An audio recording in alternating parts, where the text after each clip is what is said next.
Treasure Island, Chapter 8. At the Sign of the Spyglass. When I had done breakfasting, the squire gave me a note addressed to John Silver, at the Sign of the Spyglass, and told me I should easily find the place by following the line of the docks and keeping a bright lookout for a little tavern with a large brass telescope for sign. I set off, overjoyed at this opportunity to see some more of the ships and seamen, and picked my way along a great crowd of people and carts and bales, for the dock was now at its busiest, until I found the tavern in question. It was a bright enough little place of entertainment. The sign was newly painted, the windows had neat red curtains, the floor was cleanly sanded. There was a street on each side and an open door on both, which made the large, low room pretty clear to see in spite of clouds of tobacco smoke. The customers were mostly seafaring men, and they talked so loudly that I hung at the door, almost afraid to enter. As I was waiting, a man came out of a side room, and at a glance I was sure he must be Long John. His left leg was cut off close by the hip, and under the left shoulder he carried a crutch, which he managed with wonderful dexterity, hopping about upon it like a bird. He was very tall and strong, with a face as big as a ham, plain and pale, but intelligent and smiling. Indeed, he seemed in the most cheerful spirits, whistling as he moved about among the tables, with a merry word or a slap on the shoulder for the more favoured of his guests. Now, to tell you the truth, from the very first mention of Long John in Squire Trelawney's letter, I had taken a fear in my mind that he might prove to be the very one-legged sailor whom I had watched for so long at the old Benbow. But one look at the man before me was enough. I had seen the captain, and Black Dog, and the blind man, Pew, and I thought I knew what a buccaneer was like. A very different creature, according to me, from this clean and pleasant-tempered landlord. I plucked up courage at once, crossed the threshold, and walked right up to the man where he stood, propped on his crutch, talking to a customer. "Mr. Silver, sir?" I asked, holding out the note. "Yes, my lad," said he. "Such is my name, to be sure. And who may you be?" And then as he saw the squire's letter, he seemed to me to give something almost like a start. "Oh," said he, quite loud and offering his hand, "I see, you're our new cabin boy. Pleased I am to see you." And he took my hand in his large, firm grasp.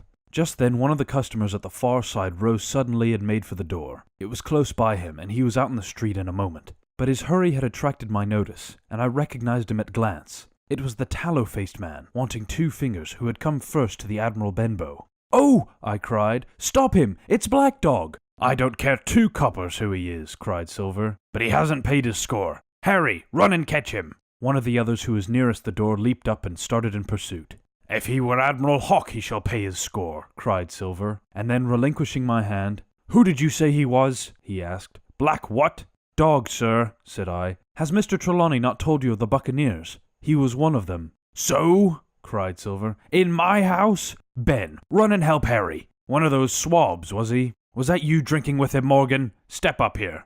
The man whom he called Morgan, an old, grey-haired, mahogany-faced sailor, came forward pretty sheepishly, rolling his quid. "Now, Morgan," said Long John very sternly, "you never clapped your eyes on that black dog before, did you now?" "Not I, sir," said Morgan with a salute. "You didn't know his name, did you?" "No, sir." "By the powers, Tom Morgan, it's as good for you," exclaimed the landlord. "If you had been mixed up with the like of that, you would have never put another foot in my house, you may lay to that." "And what was he saying to you?" "I don't rightly know, sir," answered Morgan. "Do you call that a head on your shoulders or a blessed dead-eye?" cried Long John. "Don't rightly know, do you? Perhaps you don't happen to rightly know who you was speaking to, perhaps? Come now, what was he jawing? Voyages, captains, ships, pipe up, what was it?" "We was a-talking of keel-hauling," answered Morgan. "Keel-hauling, was you? And a mighty suitable thing, too, and you may lay to that. Get back to your place for a lubber, Tom." And then as Morgan rolled back to his seat, Silver added me in a confidential whisper that was very flattering, as I thought. "He's quite an honest man, Tom Morgan, only stupid. And now," he ran on again aloud, "let's see. Black Dog. No, I don't know the name, not I. Yet I think Yes, I've seen the swab. He used to come here with a blind beggar, he used." "That he did, you may be sure," said I. "I knew that blind man too. His name was Pew." "It was?" cried Silver, now quite excited. "Pew? That were his name for certain. Ah, he looked a shark, he did. If we run down this Black Dog now, there'll be news for Captain Trelawney. Ben's a good runner. Few seamen run better than Ben. He should run him down hand over hand by the powers. He took to keel-hauling, did he? I'll keel-haul him." All the time he was jerking out these phrases, he was stumping up and down the tavern on his crutch, slapping tables with his hand, and giving such a show of excitement as would have convinced an Old Bailey judge or a Bow Street runner. My suspicions had been thoroughly reawakened on finding Black Dog at the spyglass, and I watched the cook narrowly, but he was too deep, and too ready, and too clever for me, and by the time the two men had come back out of breath and confessed that they had lost the track in the crowd, and been scolded like thieves, I would have gone bail for the innocence of Long John Silver.